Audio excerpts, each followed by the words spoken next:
You're listening to the Packernet Podcast Network.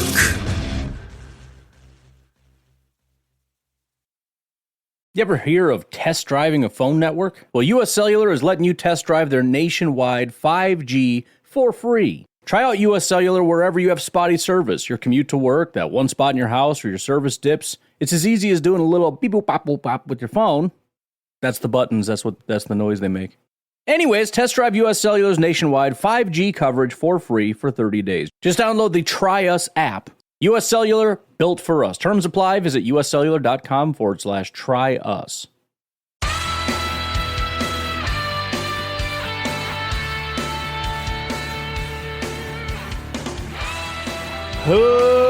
Ladies and gentlemen, welcome once again to the Packernet Podcast. I am your host and resident panelist, as always, Ryan Schlip. Check us out online, packernet.com. Find me on Twitter, pack_data. Well, I'm going to be honest. I've been working on something, and I'm ready to start working through it, but I realized as I started trying to close all these unbelievable amount of tabs on this computer that I'm going to postpone what I was planning on because I need to start clearing tabs. Just bottom line. I have too much crap open here. So that's what we're going to work through. A lot of it is really, just speculative stuff. It's all there really is to go through right now is somebody thinks this and top 10, 20 this. And to be honest, that's what I've been working on. As much as I kind of loathe that, and I don't even like doing it because it's a nonsense thing to do. And I'm just not built for it, man, because I'm too much of a perfectionist. I get in there and I'm like, well, I mean, how do you know this and that? And you got to figure out a way to do it. You got to be able to just shut your brain off and go, that one, then that one, then that one, because I said so. And I struggle with it. But that's maybe for tomorrow. Because again, tabs. With that said, I try to kind of organize stuff, the way that I generally like to do it is news, as in NFL news, NFC North news, then Packers news. I'm not even doing that. We're going to rock through this stuff. If it's interesting, we'll sit on it. If it's not, we'll just move on. All right, first up, Bucky Brooks, guy that I do like from NFL.com. NFL.com analyst is his official title. 2024 NFL All Breakout Team. Offense, Bryce Young can bounce back. Bills will lean on young playmakers. The interesting part about this isn't the Bills or the quarterback in question here. It's one of the wide receivers. So he's got Bryce Young on here, which we'll talk about that a little bit more tomorrow because I had to kind of think through that stuff as well. Where do you put, for example, Bryce Young compared to a new rookie quarterback, compared to a different, like a guy like Sam Darnold or whatever, where there's more history, but he's not as bad.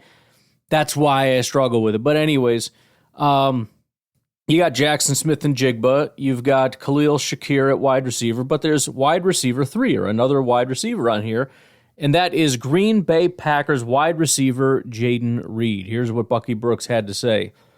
On a team without a true wide receiver 1, Reed could ascend to the top spot as a reliable chain mover with strong hands and dynamic route running skills. Operating primarily out of the slot, the second-year pro is a rare find as a vertical threat, possessing polished route-running skills that enabled him to win on crossers, digs, and deep overs.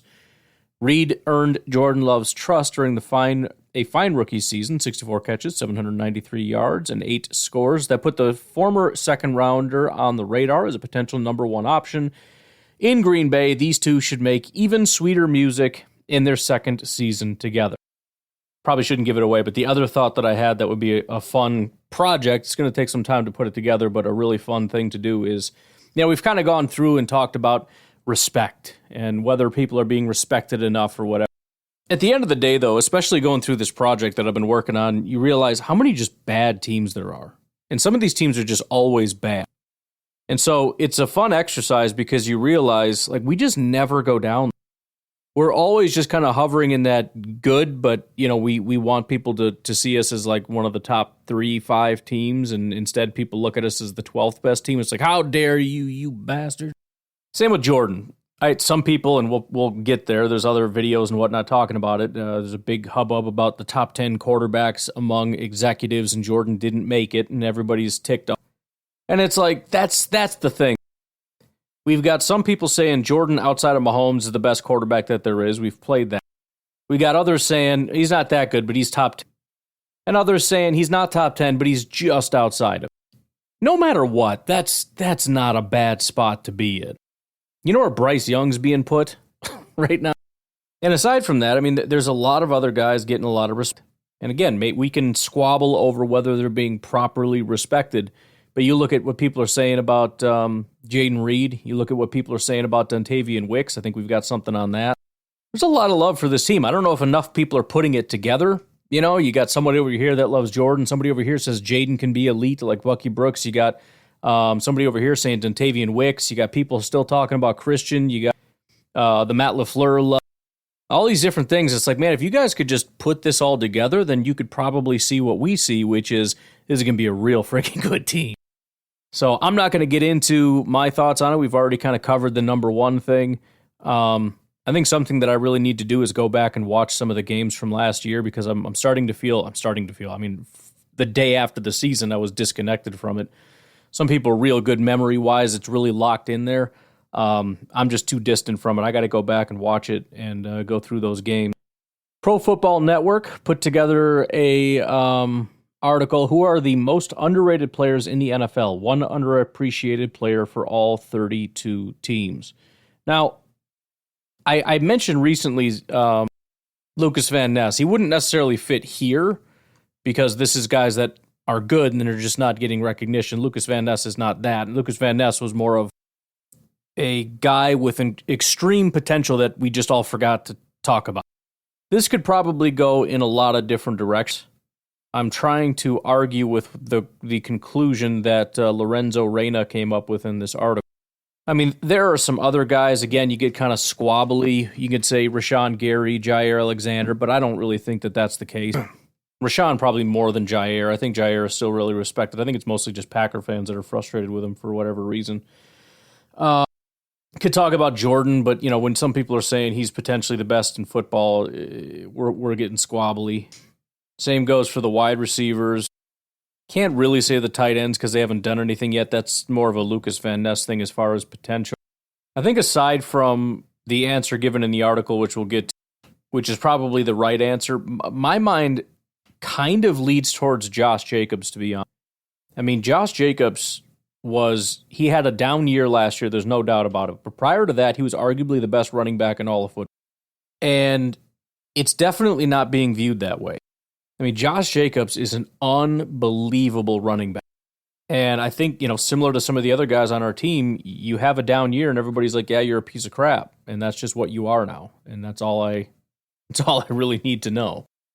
But the right answer probably is Zach Tom. Zach Tom is the answer that was given in the article. I think that that's entirely fair. I think as far as guys on the team that other fans probably just have no freaking clue who they even are, that are actually really, really good, Zach Tom is a solid answer.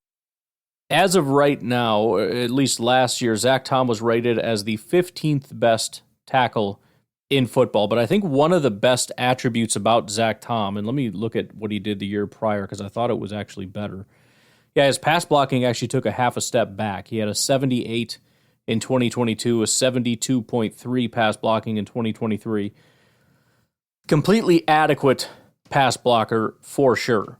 The biggest thing, though, 81.2 run blocking grade. And yes, pass blocking is significantly more important. Let's also keep in mind, this is kind of his first time shifting to right tackle. He played 84 in 2022, 84 snaps at right tackle, 14 at right guard, 96 at left guard, 295 at left tackle. So he was every position except center in 2022. 2023, he was exclusively a right tackle with the exception of 4 center snaps. Happened week 7 against Denver, by the way. Still played mostly right tackle, but that was arguably his best game. But you talk about a well-rounded tackle, there are not that many in the NFL. In fact, there are only 13 tackles, this is right or left, 13 tackles in the NFL that have a 70 or better run blocking and pass blocking grade, and Zach Tom is one of them. So, really solid football player. I don't know if he's ever going to get to Bakhtiari's status, But as long as he can just maintain this, if he can just continue to be that guy, a reliable pass blocker, and hopefully he can stay a solid run blocker, because that's a big attribute to have. I'm all in on that. In other news, more recent news, I've very frequently said on the podcast that if you get moved to a new position, you are a quarter of an inch away from getting cut. And I repeated that after Alex Magoo went from quarterback to wide receiver. And sure enough, one of the first moves the Packers make since that time is to release Alex Magoo via Tom Silverstein. Once a quarterback hopeful and brief preseason hero, Alex Magoo's career with the Green Bay Packers has ended. I don't remember him being a hero. I remember him being a disaster and getting one of our guys hurt. Packers announced Friday they had waived Magoo injured, meaning they would release him once he recovered from an unspecified injury or reach an injury settlement. Magoo was moved to wide receiver in the offseason, and upon his release, the Packers signed receivers Rory Starkey and Jalen Wayne, both of whom are street free agents. Kicking over to another article here. This is from The Cold Wire by Randall Davidson. Starkey is a first-year addition out of Samford who performed well in a tryout at rookie minicamp in May. He previously played 3 seasons at Penn, where he won second-team All-Ivy League recognition in 2022. Wayne had offseason stints last year with the Buffalo Bills and Cleveland Browns, along with the CFL Montreal Alouettes this year. So he released one wide receiver and signed 2 more, I guess. In addition to that, quarterback Jake Fromm worked out with the Packers on Friday. I know this kind of upset a few people because, I mean, we've got a pretty solid stable. Certainly doesn't hurt to bring in a guy like Fromm. He had potential at one point or another. I wouldn't think too much of it. I think, whenever you get a guy like this, we did this at tackle this year. I forget the guy's name, but it doesn't matter. I think there are times when the scouting departments watch a guy and they put a grade on a guy, let's say second round or whatever with Fromm, and he goes to a team and you just notice that he's floating out there and you just can't let it go. It's like, this guy's got talent. I watched it. I saw what he did at Georgia, I think it was. And so they can't help but get their hands on him and just see. Like, come on, I know you can do this. I know you're a good quarterback. I know you can be that guy. We got to try. And I think more often than not, you find out that there's a reason that these guys are not able to plant their feet and become what NFL teams hoped that they could become. So I don't know exactly what's going to come of it. He was a 5th-round pick in 2020 by the Bills. I thought he went earlier than that, but I know there was talk about him being second at some point, but maybe that he must have fallen. Bottom line is, I don't expect anything to come of this. There's a slight chance he comes in to compete, and we have 4 quarterbacks playing it out. But I mean, we've got 3 guys that I think the Packers are going to be firmly embedded with: Sean Clifford, Michael Pratt, and of course Jordan Love. So my biggest guess is he's not going to be on the team. My second guess would be he'll be on the team brief. They're going to tinker with him a little bit, and then he's going to be out of here. In other Packers news, Randall Cobb is set to join the SEC Network. I have to find a way to try to balance between saying I'm really happy for Randall Cobb while also acknowledging I just said that these guys are idiots for throwing money at football players. To be fair, some of these guys, I mean, they decide that this is the career they want, and they pursue through necessary channels. They go and train, and I know that was a thing for a while where football players would go and study and go through whatever schooling you're supposed to go through to learn those skills. Either way, I'm happy for him. I mean, good for Randall. I don't watch it anyway, so if he sucks, why would I care? Article from Bleacher Report saying the Packers could be interested in Quan Alexander. That's the dumbest thing I've ever seen in my life. You're not going to believe. Sorry, YouTube's just automatically started. That's the kind of stuff that annoys me. At least say something that makes sense. They've got 2 early round picks at linebacker, a first and a second round pick, and then they drafted another guy, and they got 2 other guys that they like, and we're going to go out and get Quan Alexander.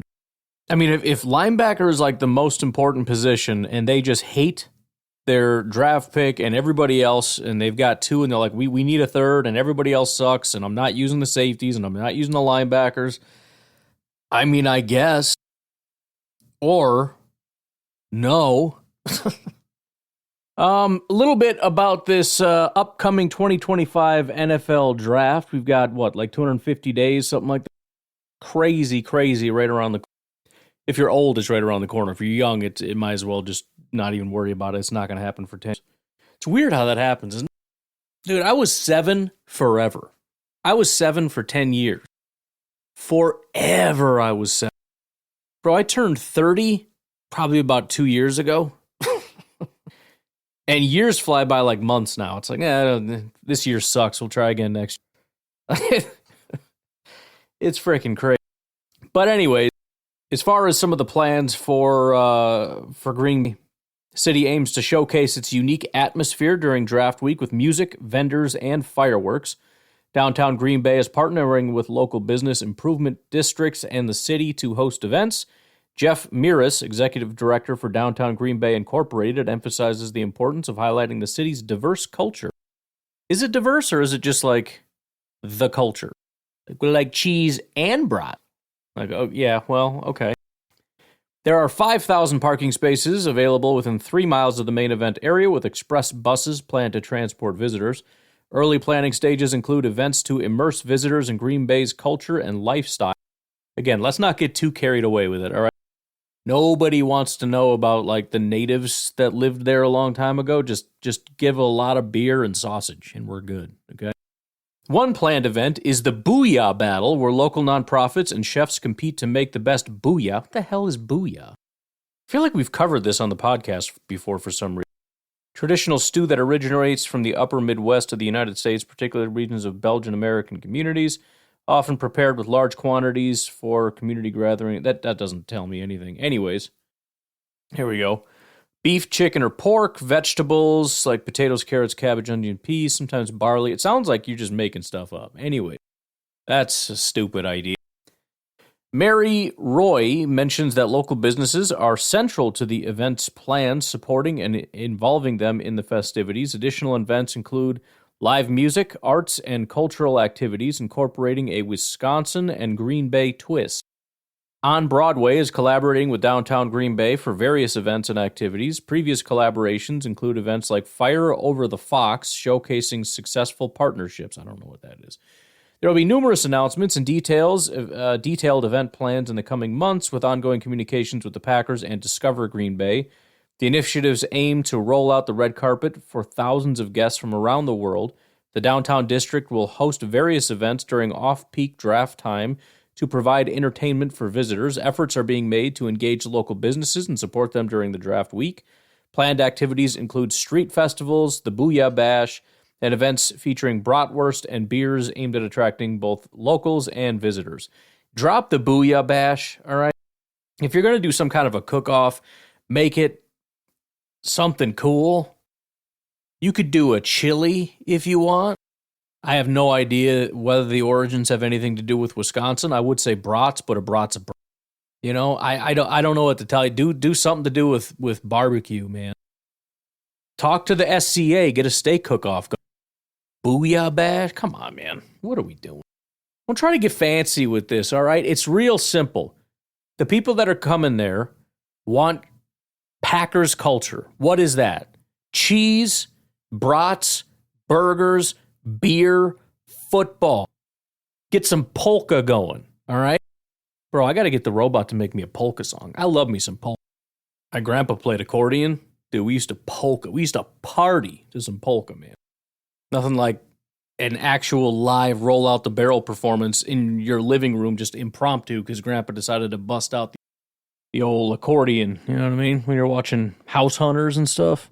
Just the heck. Anyways, why don't we go ahead and take our first break? We'll come back. We'll finish cleaning up this disaster, all this random news and notesy stuff.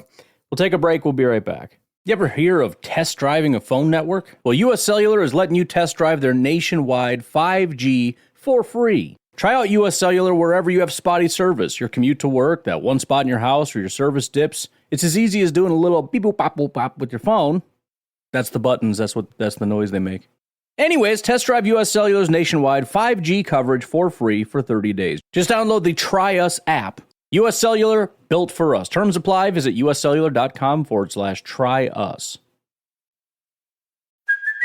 Hey, it's Kaylee Cuoco for Priceline. Ready to go to your happy place for a happy price? Well, why didn't you say so? Just download the Priceline app right now and save up to 60% on hotels. So whether it's Cousin Kevin's Kazoo Concert in Kansas City, go Kevin, or Becky's Bachelorette Bash in Bermuda, you never have to miss a trip ever again. So download the Priceline app today. Your savings are waiting.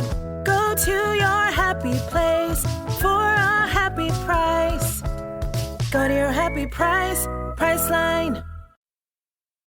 You're a podcast listener, and this is a podcast ad. Reach great listeners like yourself with podcast advertising from Lips and Ads. Choose from hundreds of top podcasts offering host endorsements, or run a reproduced ad like this one across thousands of shows to reach your target audience with Lips and Ads. Go to lipsandads.com now. That's LIBSYN ads.com. Another relatively obvious one, but this was, we learned this recently with Jordan Love. This is from Wendell Ferreira. Jordan Love makes a decision about training camp attendance without a contract extension. It was always a very small outlier of a possibility, but the possibility that without a contract, Jordan wouldn't show up. Well, that's not going to be the case, so we can dismiss that.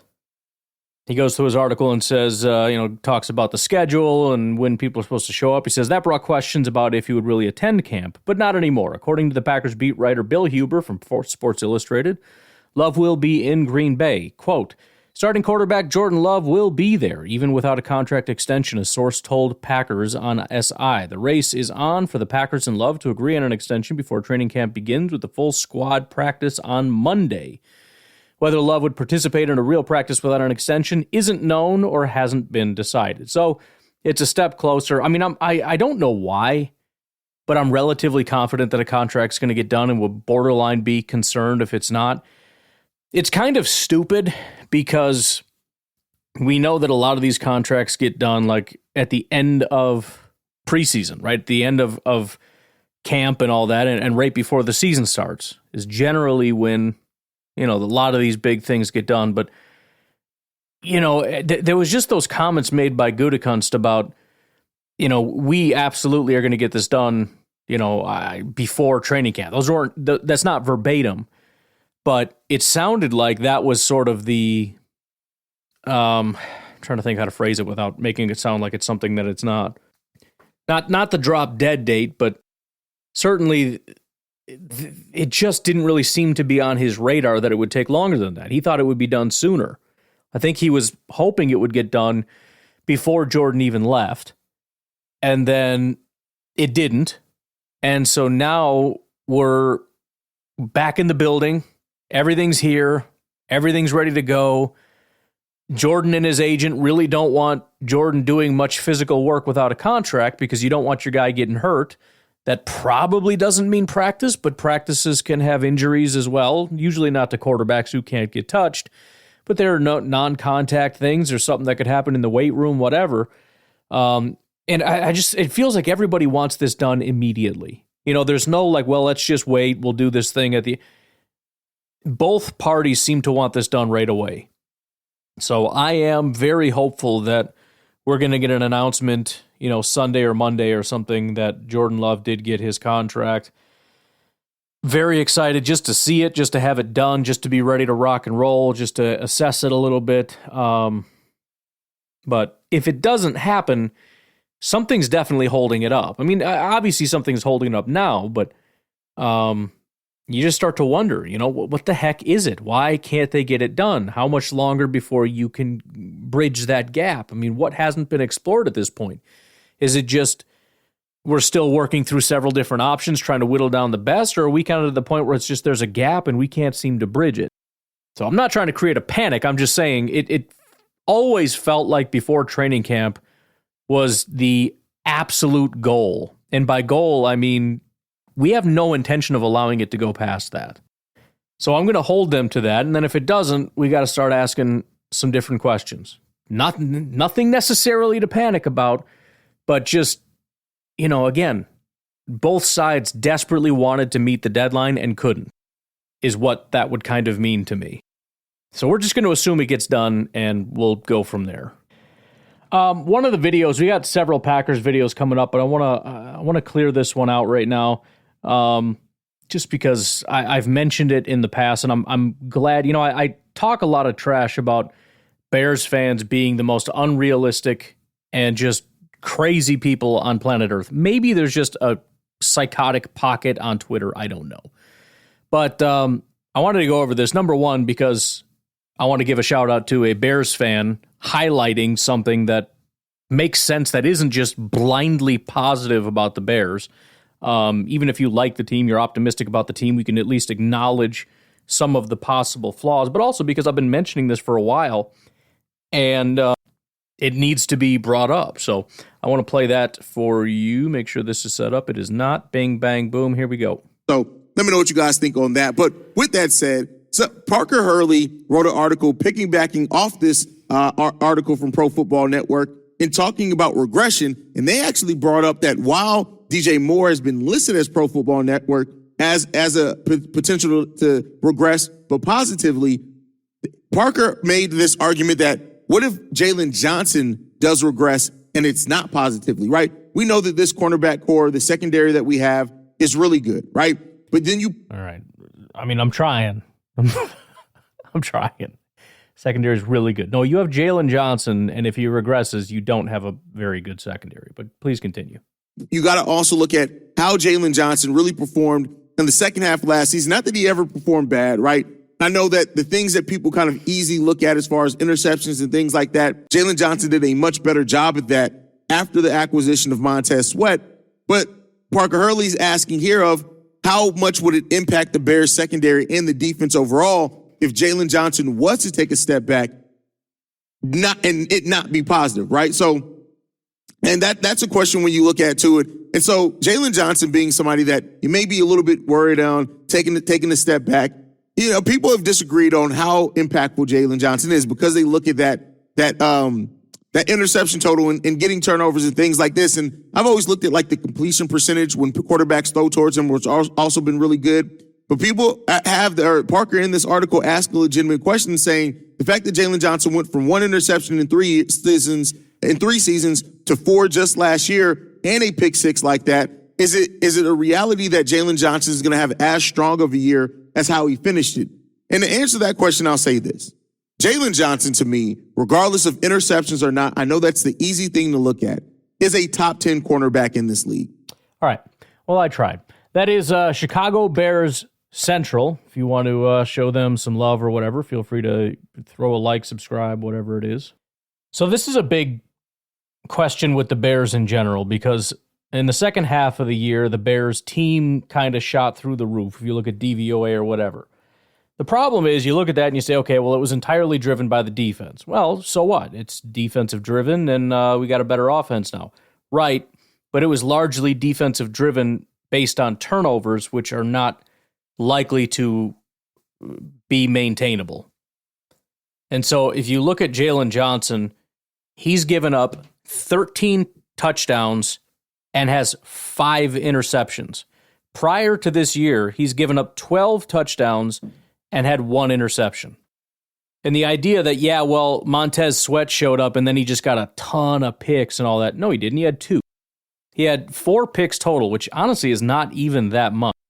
He had 2 against Las Vegas, and then after the acquisition of Montez Sweat, he had a pick against Minnesota and a pick against Detroit, and that's it. Now, I don't know what to think of Jalen Johnson. Did he just arrive? Is this now going to be the new Jalen Johnson? He's going to be an elite corner. You know, again, it's not a question of is he going to be number 1 again. I would bet a lot of money he will not be number 1 again, but that's not really the question. When he comes down, what does he come down to? Because here are his PFF grades in the first 3 years prior to this past year. 54, 64, 62. Is he going back to that? Because if he goes back to that, he is irrelevant. The passer rating when targeted, 106, 103, 97.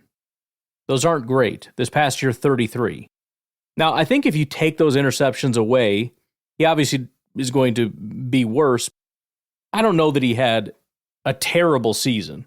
He had a 86 grade against Kansas City with no picks, 85 against Cleveland with no picks. He had a 76 against New Orleans with no pick. He had a 73 against Tampa Bay, He had a 71 against Detroit. None of those games he had picks. So he had, 1, 2, 3, 4, 5, 6, 7, 8 games. 3 games he had interceptions. So even if you take those all away and assume he gets 0, which is unfair, he still had 5 good games, and he probably doesn't drop any lower than, mid-70s, high 70s. I don't know. Now, if he doesn't get those picks, is he still top 10? No, he's not top 10. He's not going to be top 10. But I am at least glad to hear Bears fans starting to wake up to, and when you're a content creator, you have no choice but to look at everything, as opposed to just live on social media and live inside of your echo chamber. I mean, I suppose it's possible. You're going to see content like that, regression candidates. Now that I think about it, a lot of these I want to save for that episode where we kind of do a before and after, some good stuff here. So I'm going to skip some of these. Shout out to Boss, Basara Ski Productions. If you're not subscribed, you probably are. Dude's got 55,000 subscribers now. That's crazy. That's awesome. Make sure you guys are subscribed over there. But he did an episode on the injury updates, so I'm going to go off of what he's got. Obviously, Magoo, we already talked about him. He was put on the PUP list and was released with an injury designation. Tucker Kraft, also on the PUP list. Donovan Jennings, offensive guard, is on the PUP list. Zach Tom is on the PUP list. And Ketan Oladapo is on the NFI list. So PUP being physically unable to perform, NFI is non-football injury. Tucker Kraft, so first of all, these guys can be removed from this list at any time. Doesn't look like any of these guys are going to be practicing, though, at least early on. Tucker Kraft has his pec injury from bench pressing, same as Matt LaFleur had. Zach Tom, the coaches had made some comments, or Matt LaFleur did anyways, about Zach Tom not thinking it was going to be a super long-term thing. It might have been Gutekunst, I don't remember. Hopefully, he is going to be back very soon. It sounds like maybe this is taking a little longer than they were hoping, which obviously makes me nervous because we've been through that 1,000 times. Donovan Jennings, undisclosed injury, likely from OTAs or minicamp. And Ketan Oladapo, broken toe from the offseason, unable to practice since rookie minicamp. Not sure when he'll be back. I'm hoping it's kind of before week 1 kind of a thing. I think I've mentioned this before, but I just feel like if he's not ready to go until week 1, I don't think we see him at all this year. I think it's just a redshirt year because he didn't get to practice. He didn't get to be on the field. He didn't get to go out there and run with the guys and do all that. And they're not going to be practicing during the season. Unless he just pops off in practice or something, I don't think we see. Final video we'll do, and then we'll, break in calls. This is from ESPN NFL Live talking about will the Packers or the Lions win the North. And listen, I have said that I think the Packers are right now a better team than the Lions. I think by the end of the year, it wasn't very debatable that was the situation. And so I don't mind. I mean, we're really just looking at two teams that I think are very close to each other. You could say that the Packers are 5th and the Lions are 7th or something, or 5th or 6th, or reverse the order. I mean, when you look at a whole offseason and all the additions and changes and just the natural variability that happens from season to season, if you told me the Lions ended up 4th and the Packers were 8th, obviously that would suck, but would that be shocking? Of course not. So I'm not going to sit here and say I'm positive the Packers are going to be a better team and they're going to win the division. But like I always say on the show, just make a good argument. Don't say stupid crap. All right? Don't say stupid crap. Here we go. No, look, I'm Packers all the way. Now, look, I think the real variable here, Shay, is going to be Jeff Hafley. He was the head coach at BC. He's now the Green Bay Packer defensive coordinator. Really interesting decision there. You got to give that, to be a grade of incomplete. Detroit's defense is markedly improved. I love Dan Campbell. First of all, stop saying that. Just say it's changed, right? I mean, first of all, let's. Why is it that the Packers are incomplete and the Lions are improved? Why is that? Can't we just say the Packers are improved? They added Xavier McKinney. They drafted a bunch of safeties. They brought in Hafley and a bunch of other really highly qualified coaches to run this defense. Are the Packers not improved? If the Packers aren't improved, why are the Lions improved? Because they changed. We got to stop that. Campbell, part of the people that hired him in Miami to be the head coach. So I think it's going to be 1 and 1A. But again, I just think Green Bay's offensive upside is the tiebreaker. Offensive offside. I got to go with the Lions. The Lions have a much better, explosive offense as well, have a dynamic tight end, and with the addition of DJ Reader and Marcus Davenport, giving Aiden Hutchinson that type of assistance, I think you have to put the Lions as the biggest. See, you didn't say anything. Well, the Lions have an explosive offense too, and then he lists 2 names. What does that mean? What does that mean? Who's better and why? The Lions have an explosive offense also, and then they brought in DJ Reader and Marcus Davenport. Who gives a crap? You think I care about DJ Reader and Marcus Davenport? Marcus Davenport is on his 3rd team in 3 years for a reason. Why do I care? You didn't even answer the question. And to be so smarmy about it, offensive upside, what are you, stupid? I'm going with the Lions, obviously. I mean, this is easy because Lions are good too, and DJ Reader. Okay, did the Packers bring anybody in? Did they make any changes or upgrades or adjustments? Would you like to say anything substantive whatsoever? Biggest threat to the San Francisco 49ers in all the NFL. Yeah, Bart, I'm with you. It's the Lions all the way. This isn't a team that is going to let 30 years of not winning their division and 30 years of not having an at-home playoff game and winning that playoff game just go to the wayside. Jared Goff just got paid. He earned it. Amon-Ra RG3 has said nothing yet.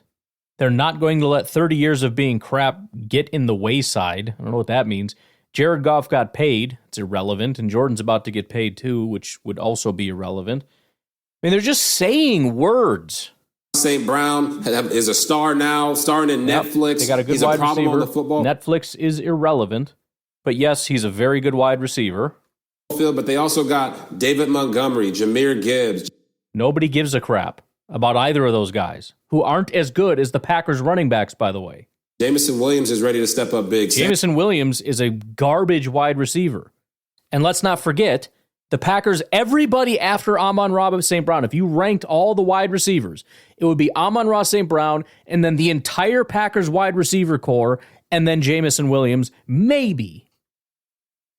Sam Laporta. And I actually believe, guys, that Aiden Hutchinson has a chance to be in the conversation and potentially win Defensive Player of the Year. So I think the Lions are still the front runner there. He's good, but I don't understand how this is an argument. It would be the exact inverse argument would be if I'm going with the Packers.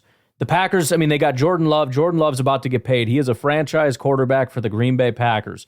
They have got a deep group of wide receivers, an emerging group, wide receivers, tight ends, running backs, young, talented, hungry. They've got a defense now under new leadership. They're going to bring all these first-round picks into the fold, got to say things that don't make sense, into the elitism. You got Rashawn Gary, who I think has the potential to be one of the best pass rushers, if not the best pass rusher in football. Jair, same thing at corner. I mean, this is a young, hungry team that showed what they can do in year one. Wait till you see what they can do in year two. I mean, it's just, and there's no, I think I did better than they did, but it's not a comparison. You're not looking at one-to-one. You're not comparing, you said Jared Goff. What about Love? You talked about wide receivers. What about the Packers wide receivers? You said Sam Laporta, who's very good, by the way, and probably better than anybody we're going to have this year. But what about Tucker and Musgrave? You mentioned Aiden Hutchinson. What about Rashawn and Preston and Lucas Van Ness? Right? I mean, and Jair and Xavier McKinney and the new defensive coaching staff. And how about Matt LaFleur, the offensive play caller that frickin' ran circles around your precious, whatever his name is, Lions coach. It drives me nuts when people say, oh, I'm picking this team because words, because player names. Bro, this is stupid.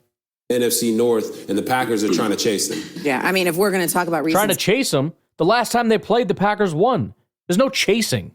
Bias here. They did go further in the postseason. That's so stupid. They went further in the postseason. That doesn't matter. That doesn't mean you won. They didn't play each other.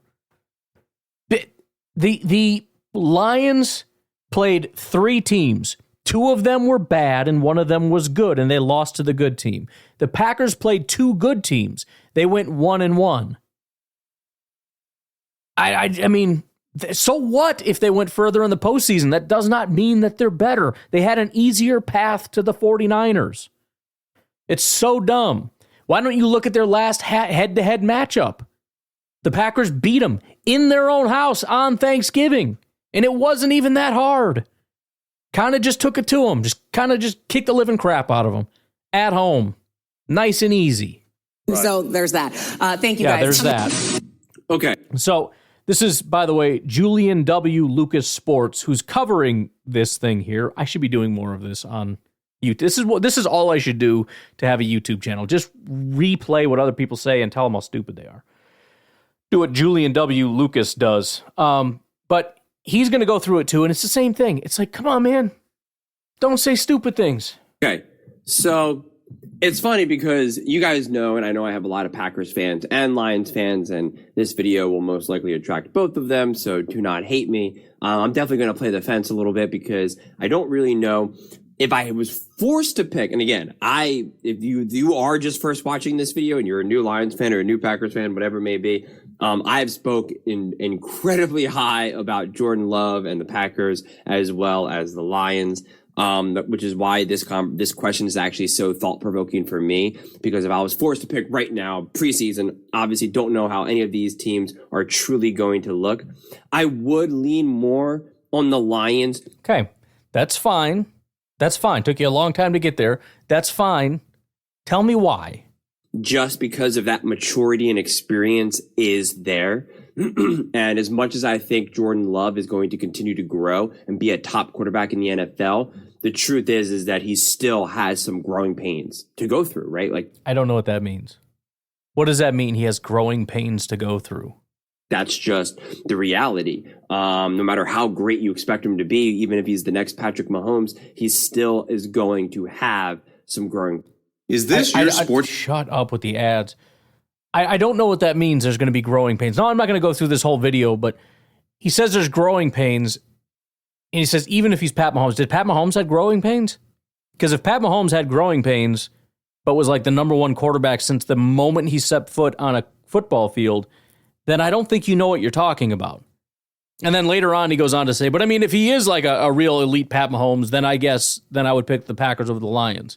You just said it doesn't matter if he's Pat Mahomes because he's going to have growing pains, which I still don't even know what that means. What do you mean growing pains? You mean he's going to have bad days like every football player in the entire NFL?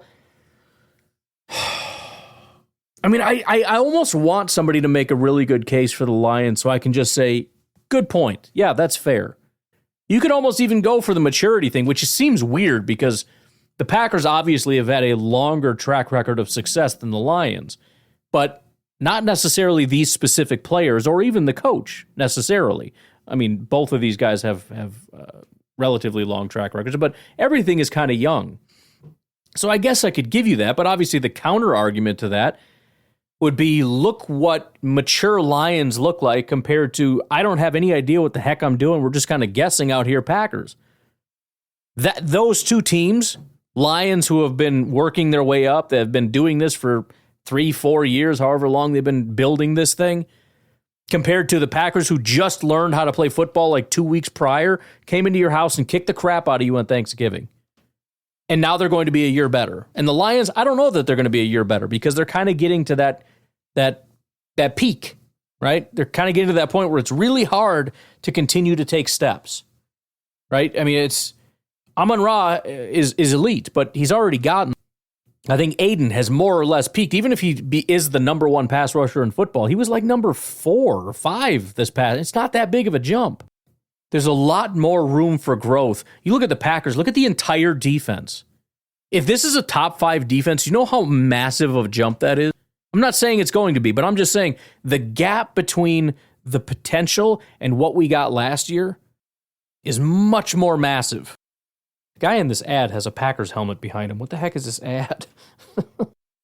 I don't know, man. I don't know. I just, oh God, just make it make sense. Just somebody make sense of something. And final thing, if you're not going to say something smart, don't be arrogant. this Julian guy, he's playing the fence. He's trying to be cool with everybody. I don't know why you bother having a thing if you're not going to take a stance. The guys on ESPN Live who are so arrogant in their, obviously I'm picking the Lions. Bro, you are so entrenched in this groupthink thing, which for some reason has discounted the Packers and what they did and really believes the Lions are like this top 3 team in football. Like it's the Chiefs, the 49ers, and then the Lions, because I guess we just forgot the AFC is significantly better than the NFC. We'll just forget about Baltimore and all that, who might be the best team in football, but that's for another day. I just don't, there's a difference between saying something confidently and saying something arrogantly. Like, this is a stupid question, and you're stupid for saying it's the Packers. Dog, you better have a strong argument. And for you to come out and just say DJ Reader and quarterback got a big contract, God, you're just listing things that happen. Okay, here we go. Last thing. We're going to do this, but we're going to do it for the Carolina Panthers. Ready? So who's your pick to win the Super Bowl this year? Why? It's obviously the Carolina Panthers. Look, you take a guy like Bryce Young, who's a number 1 overall quarterback for a reason. Really, really talented guy. And then you invest in that offense and his support. You go out and get a guy like Robert Hunt at guard, Damian Lewis at guard to bolster that offensive line, not to mention Josh Nijman from the Green Bay Packers. You now have a solid offensive line in front of Bryce Young. You've already got Deontay Johnson, who is a top 20 almost wide receiver last year, not to mention Adam Thielen, an incredible slot receiver. Then in the draft, you go out and get Xavier Legette out of South Carolina. You get Jonathan Brooks, the running back. You get Jentavian Sanders, the tight end, absolutely bolstering this offense. Then you look at J.C. Horn, who is a really, really solid young corner. You've got Jadeveon Clowney coming off the edge, who's still playing strong. And not to mention, you have maybe the best interior defensive lineman in the entire NFL in Derek Brown. This is a team that's going to shock the world. They are very obviously the team to beat in the NFL right now. All I did was list things and names and people. And I went out of my way to pick the absolute worst team in football. And then I just read off names. And this is what NFL Network just lives on. It's freaking stupid. Anyways, let's take our final break. We'll come back and we will get into some calls, starting with Randy from Minnesota. We'll be right back. Hi, Ryan. Randy from Minnesota. Hey. I was listening, obviously, to your pod on. I'm just stupefied by the amount of hubris that's coming out of Detroit. Right. I mean, my God, what have you done? Right. You had one fluke year, and then right now you are walking on water. I just don't. This is like so stupid. They have one good year and they jack up their ticket prices for their fans who've been watching crap football forever. Now the fans don't want to go to the stadium because it's too expensive. I mean, can you imagine? Let's just say they stub their toe this year and only win 9 games and get swept by Green Bay. I want to hear these clowns talking after that. That will be fun to listen to if it happens. And I mean, I was a little upset when I was reading on, I believe it was Pro Football Network, or maybe it was Fox, that Eberflus is one of the leading candidates for Coach of the Year. And I was like, no mention of LaFleur. And I'm like, why would he be one of the leading candidates? Oh, because they got a number 1 quarterback in the draft, allegedly. All this hype stuff, my God, can we just get the football and they stop making up content just to put on the air or in print? It's getting to the point where it's just frustrating and stupid to have to listen to this crap. I do appreciate you bringing it out so we see it or hear it, but yeah, this is nuts. I'm really, really hoping the Vikings, that the Lions go down the tubes and we can listen to these people come up with reasons why. So anyway, that was my little rant. Go Pack, go. Love the show, Ryan. Bye. Yeah, I was honestly kind of shocked by it. I didn't realize how insane it had gotten.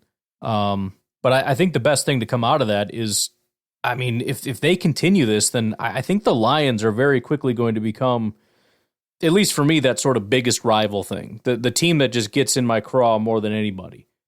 I think it's going to be hard to overtake the Bears, especially since I do think they're going to probably take a step forward. And it would just be the most glorious thing in the world if Caleb really struggled and was just bad. I mean, I'm sorry. I know you guys are many of you are not on the same boat with me. It's like, no, we got to worry about Detroit. We got to worry about Minnesota, whatever. I'm enjoying it so much, and I just want the fun to never end. I mean, as much as I love this train that we're on with the Packers, that's number one. That's the best thing, that it just never is bad and it keeps getting better and it's amazing. But similar to that is watching the Bears suck always, and I'm always going to want that. But yeah, the Lions fans, dude, it's getting to the point now, especially if I start hearing it more and it becomes more prevalent and more prominent. I'm going to be rooting for their downfall real bad. So we'll see what happens. I don't know. They're a pretty decent football team. They continue to get better. They did start to taper down the stretch. We talked about that before. They started stronger than they ended. You know, they started off as like a top 5 team. They ended, I think, you know, depending on where you look at it, outside of the top 10 even. Packers kind of had the exact opposite trajectory. But who knows? New year, new season, new players, new plans. Who knows how these things go? But yeah, I'm fingers crossed, man, because I'm not going to say I'm sick of it, but I'm getting there. If the Lions continue to be a good football team and Lions fans start to get loud, it's going to be a problem. Ryan, this is Nico. Hey. Man, I haven't called you in a while. What's up, man? And I just realized that when I went to call you, your After Dark number wasn't in my favorites, because normally I just go to my favorites. How dare you? You know, right above my family was your phone number saved, you know, and it was maybe below.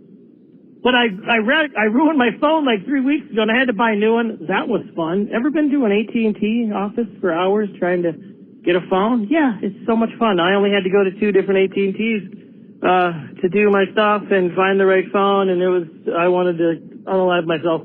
Anyways, listening to the old Derailed podcast, and you guys do it like the same time every week? Because I realize you got folks, apparently you're doing it live on the YouTube. Yeah. And stuff. I would like to get involved in the derailing. So do you do it like same time every week? Is it like every Wednesday at a certain time? It is Monday. Trying to remember what time. I think it's at 7 Central. It's my best guess. Monday at 7 Central, I think, is the situation. If you've already announced this too, I apologize. And I never get on Facebook. Like if you post, hey, we're going to go live in an hour, I ain't going to see that. Facebook's dead to me. Except Marketplace. I do peruse the Marketplace every once in a while. But almost the exact same. I very rarely go on Facebook anymore. But Marketplace is the place to go if you're trying to buy stuff. It's like the new Craigslist. That's what Facebook has done, is they've cornered the new Craigslist marketplace. Yeah, I would definitely enjoy helping the derailment of the stuff of the cast. It's probably my second favorite podcast that you put out, because you got your negative comments, which flow nicely, and then you got the other guy who's really good with the draft. He's got some smart stuff, and then the guy hosted, I think it's Jacob. Too many Jakes floating around, to be honest. Right. If we could do something about that, be appreciative. But yeah, so it's a good podcast. Yeah, I like it. It's pretty cool. Anyways, gosh, how are things? It's been so long since we talked. I don't know. You know what I'm saying? Hope everything's good. The holiday was awesome. You know, I kind of low-keyed it because the wife was working, so me and my son just stayed home and really did nothing and drove around while the fireworks were starting. And that's about it. So, hey, go Pack Go. Gosh, you know, I had something I was going to say, and I just totally Alzheimer'd it. So anyways, you have a good afternoon, and I go Pack a ball. Well, as Great to hear from you, Nico. I'm glad I'm back in your phone. Glad I'm back in your good graces. Be honest, I'm ripping through my my memory bank as to every topic you covered, and I'm pretty sure nothing came up that I need to comment on. But if there was something buried in there that I was supposed to respond to, I apologize. Aaron, what's up? Ryan, how are you doing? Good. Glad to hear that. Yep. But anyways, so this is Aaron. I'm just calling because I saw on Instagram today there's this clip posted by the official NFL Instagram account. Yeah. So it wasn't some fan account that was trying to prove an agenda or something, but it was posted by the official NFL account. Yeah. It was a video of Jordan Love and Justin Fields training together. They were training footwork. And saw that. I was just watching the video. I see they start off with Jordan Love doing this drill, and I'm just holy crap. It's what he was doing was just unbelievable. And I don't even know how to break down footwork. I don't know how to break down videos like that. Sure. But just watching it, I was just amazed at how he was able to do what he did. So smoothly, so crisp, so pretty clean. And then they go to Justin Fields. And this is what made me think of why the NFL official Instagram account was posting this, because it was the most clunky, slow,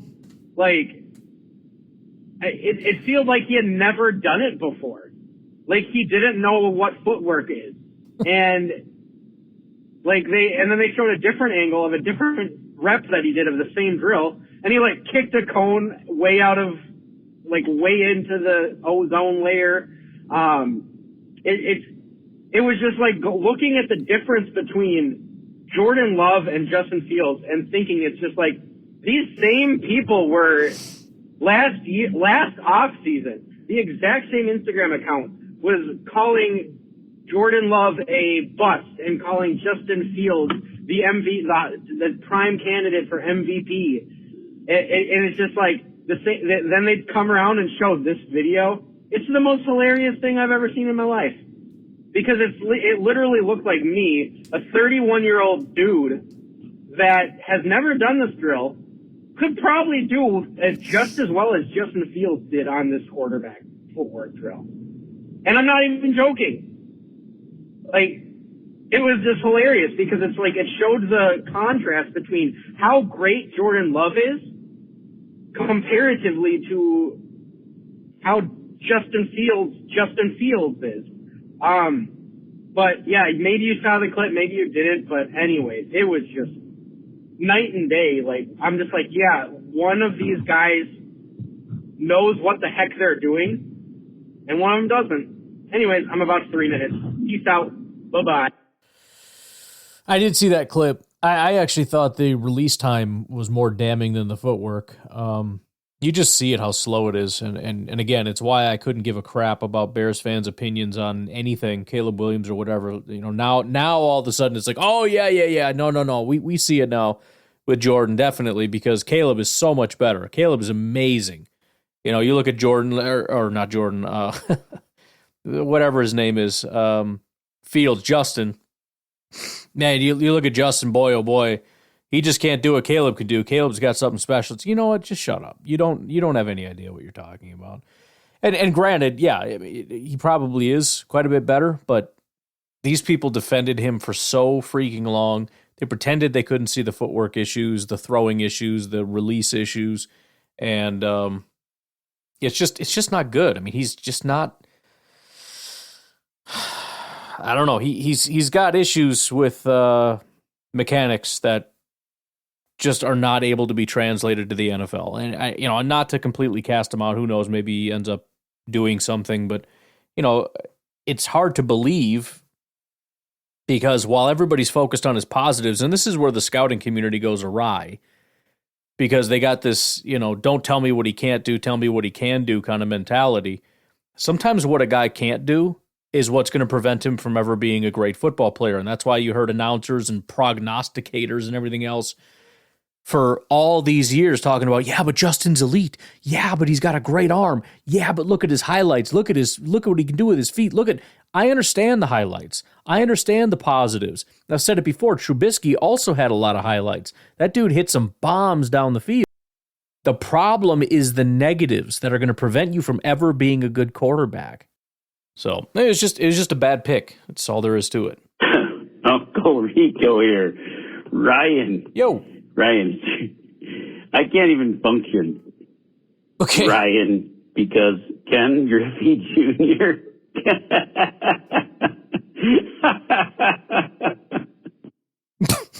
What? What happened to Ken Griffey Jr.? What are we talking about?